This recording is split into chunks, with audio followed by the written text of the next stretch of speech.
भारतीय fast bowler Jasprit Bumrah ICC code of conduct की खिलाफ वर्जी के मुर्तकिब करार पाए हैं।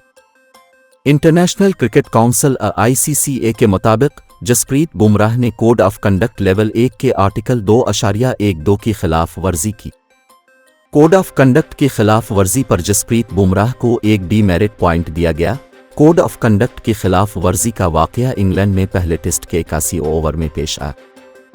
आईसीसी के मुताबिक जसप्रीत बुमराह जानबूझकर रन्स लेते हुए ऑली पोप के रास्ते में आए।